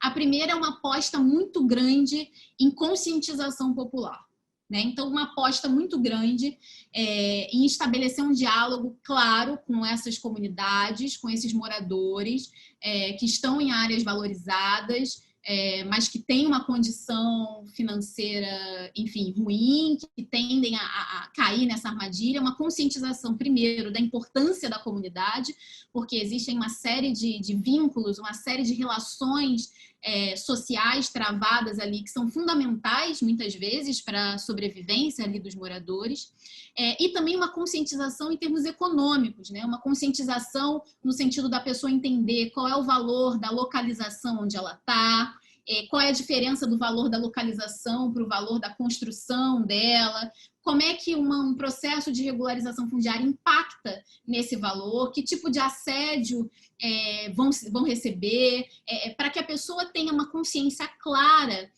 de qual processo está em curso no seu território e para que ela possa decidir da forma mais informada possível se ela quer permanecer ou não, né?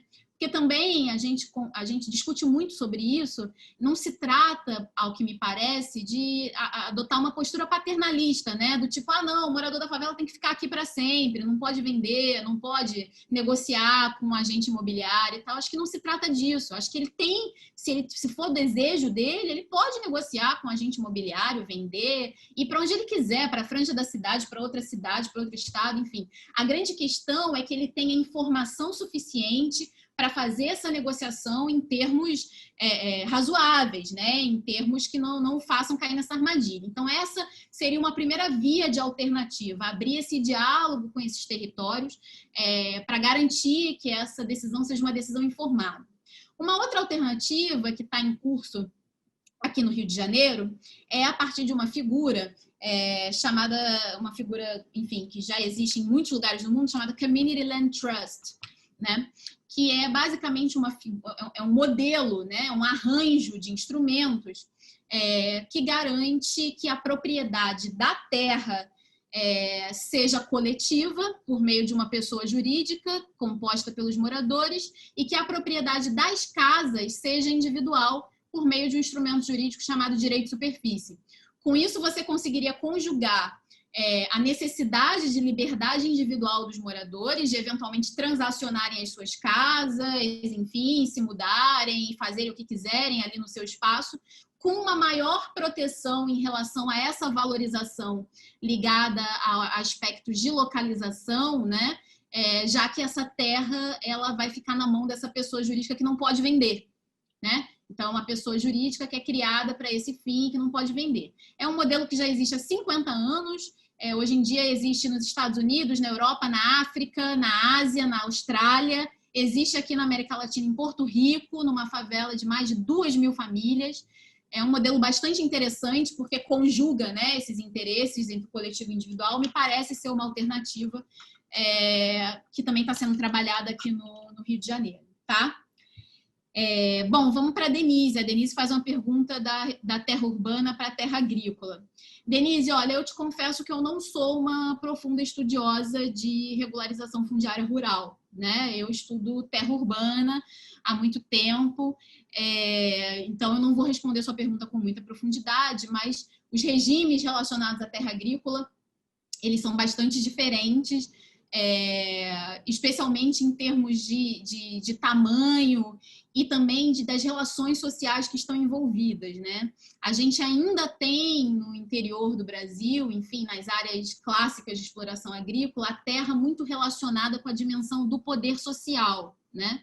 E foi exatamente essa relação da terra com o poder social, com o status, que impediu lá atrás a lei de terras de ter uma efetividade maior no sentido da homogeneização e do registro, né? Então, a gente tem uma série de práticas de grilagem que são feitas e que são absolutamente funcionais para os grandes proprietários agrícolas e que a gente sabe que são um grupo de interesses bastante bem representados no nosso legislativo, no nosso executivo, enfim.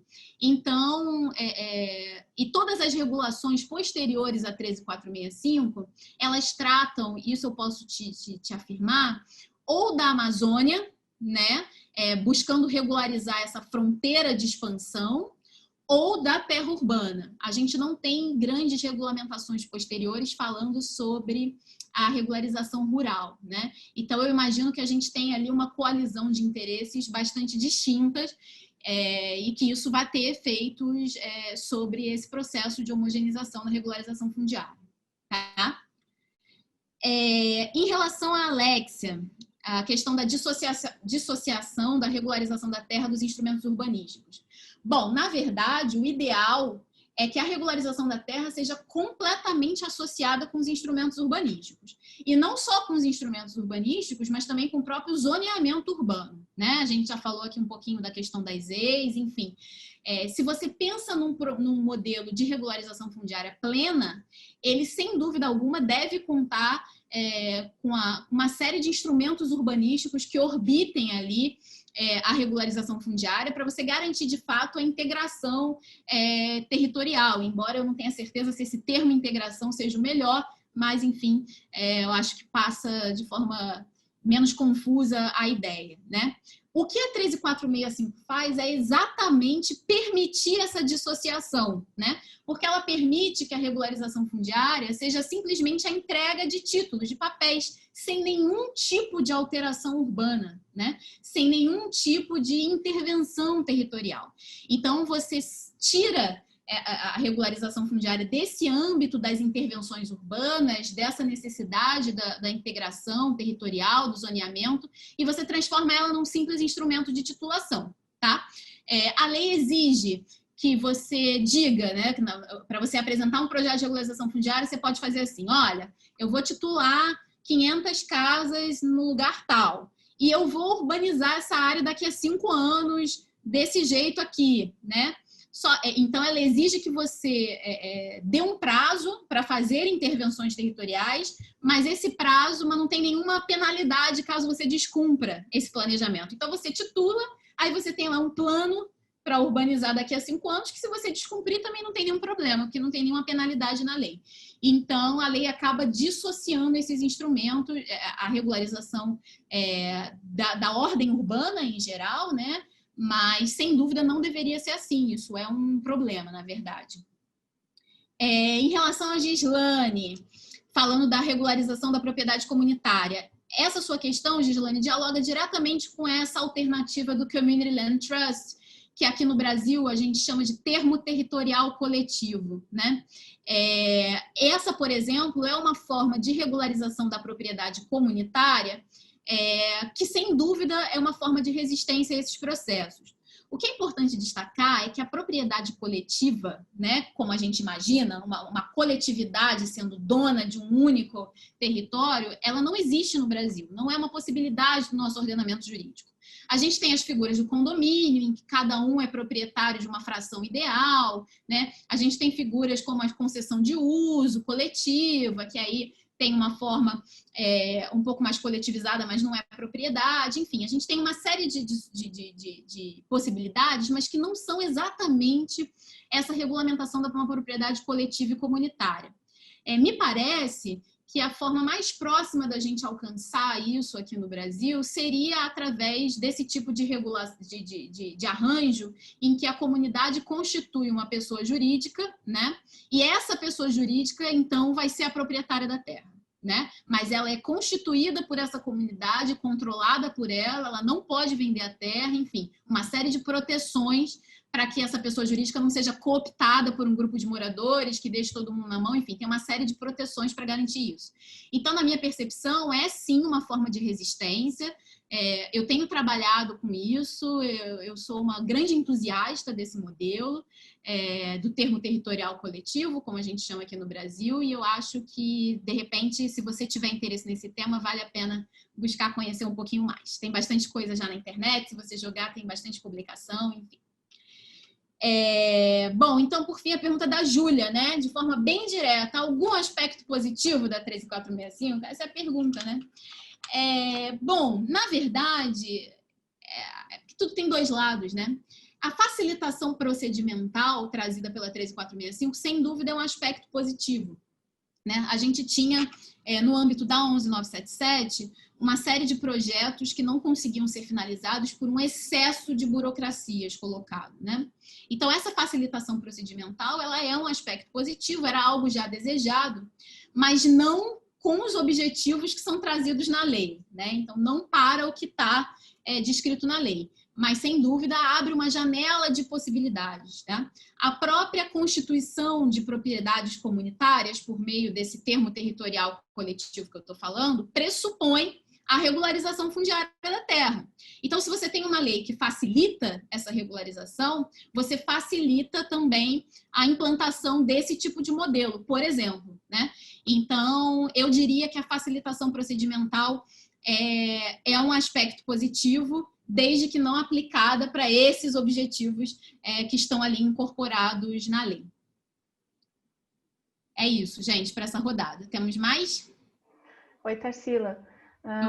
O pessoal encerrou as perguntas e agora nós vamos passar a palavra para o professor Luiz para ele fazer o encerramento dessa aula. E eu quero agradecer novamente pela sua exposição, esclarecimento sobre a relação, né, correlação abstrata, lógica e mais dialética que existe entre o direito e o processo de financiarização, para a gente captar essa essência. Obrigada, Tarsila, professor. Bom, gente, agradeço a todos e a todas pela participação, agradeço a Isis pela condução da coordenação da aula, Nelson e o Igor pela relação aí com, enfim, os participantes, especialmente a Tarsila, por essa exposição. Enfim, vocês tiveram a oportunidade de ter uma avant-première da tese dela, um privilégio. A tese dela vai ser defendida agora em janeiro. E eu acho que o tema e o tratamento que a Tarsila traz desse tema, dessa questão, me parece muito relevante. Eu queria destacar rapidamente alguns aspectos dessa relevância, né? Primeiro, num plano muito mais geral, quer dizer, acho que a reflexão e a análise da Tarsila ajuda a gente a entender um pouco mais sobre o papel do direito nessa nova etapa do capitalismo, ou, se vocês quiserem, o novo papel do direito nessa nova etapa do capitalismo. Porque, como bem disse a Tarsila, lembrando o Weber, né, a relação entre direito e capitalismo é antiga, né? Quer dizer, o capitalismo necessitou da constituição de uma ordem jurídica específica em relação à que existia antes para se constituir como um modo de produção, um modo de circulação de mercadoria, configurando aquilo que a gente reconhece como capitalismo, né? Então, essa relação é antiga, né? Mas há uma demanda nova do papel do direito na etapa atual do capitalismo, a partir exatamente do que foi o ponto de partida da exposição da Tarsila, que é esse caráter de um capitalismo sob dominância financeira, assumindo uma lógica rentista, né?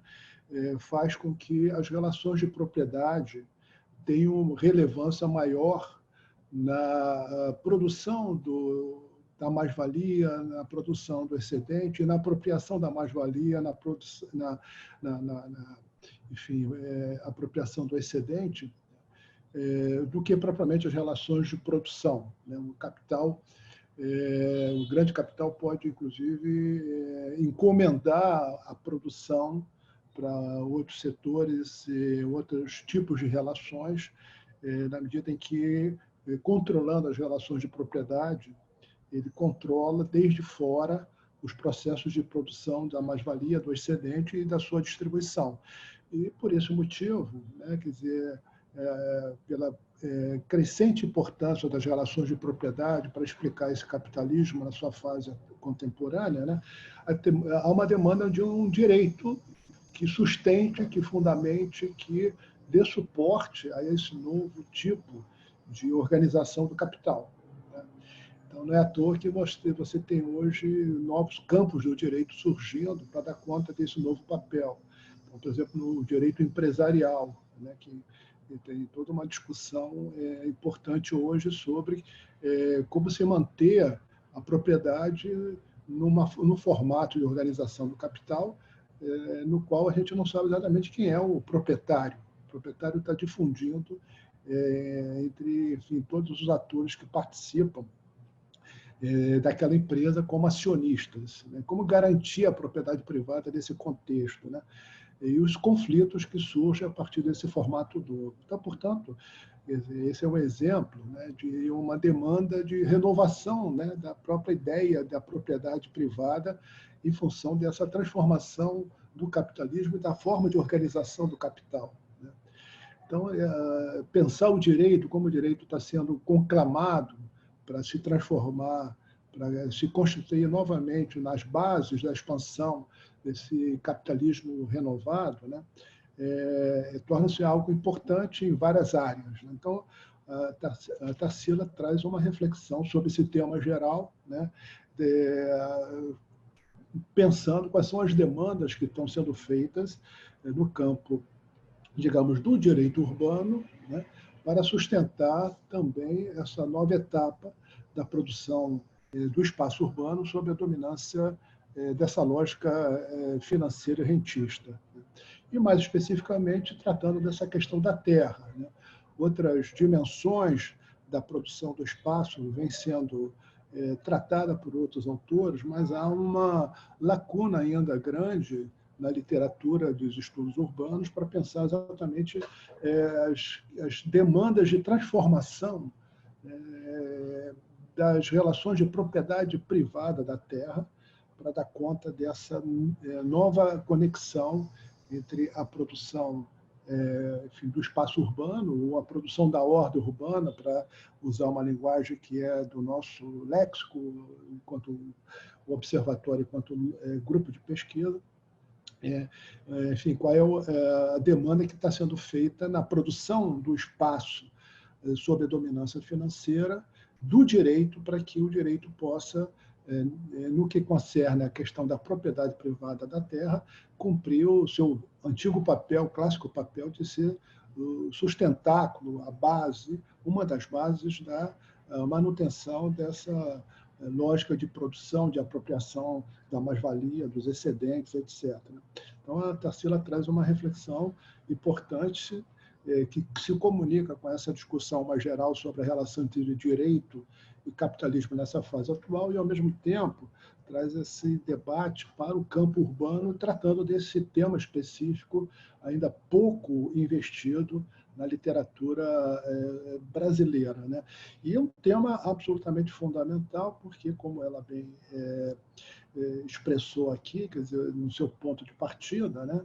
Quer dizer, é impossível imaginar uma ordem urbana completamente sob o regime de acumulação financiarizado, né, numa situação em que você tem a posse da terra submetida a uma pluralidade de regimes de propriedade.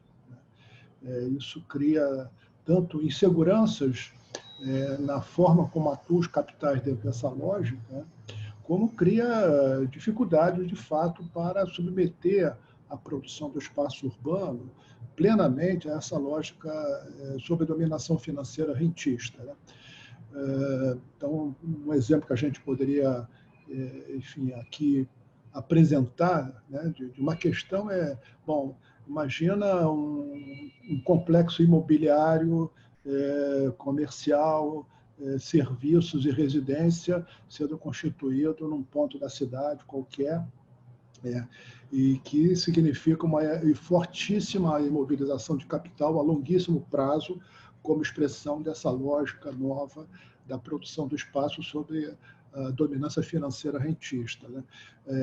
O valor desse capital imobilizado no espaço depende também daquilo que é o uso do espaço no seu entorno, né? Na medida que passa a haver uma conexão entre o valor do bem construído, imobilizado, imobiliário, portanto, e o valor da terra, o valor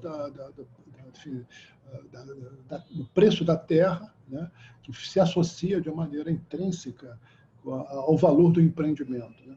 Então, imagina se seja possível, de repente, aparecer uma favela do lado desse complexo imobiliário que, enfim, expressa essa nova lógica, né, juntando residência, comércio e serviços, né? Se é possível acontecer o surgimento de uma favela ao lado, né, como resultado de uma existência de um regime não unificado de acesso à terra, de propriedade privada da terra.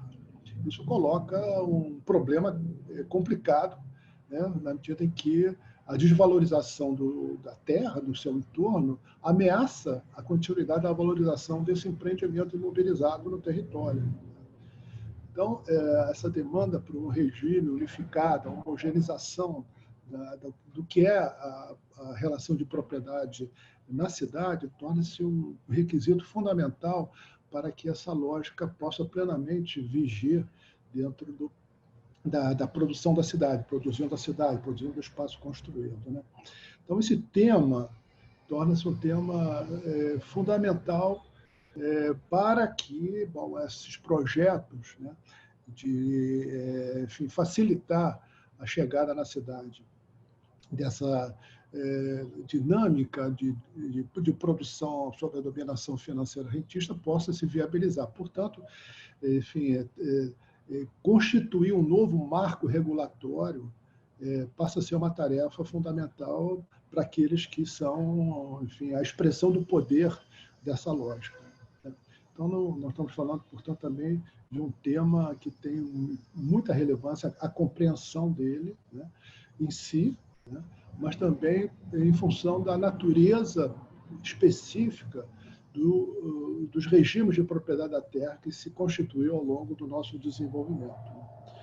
Então, enfim, é uma contribuição, sem dúvida, fundamental para os estudos urbanos e sob essa ótica de entender como a produção da cidade hoje enfrenta as questões que, por um lado, geram problemas para que essa lógica possa se afirmar, ao mesmo tempo, geram demandas de transformações regulatórias.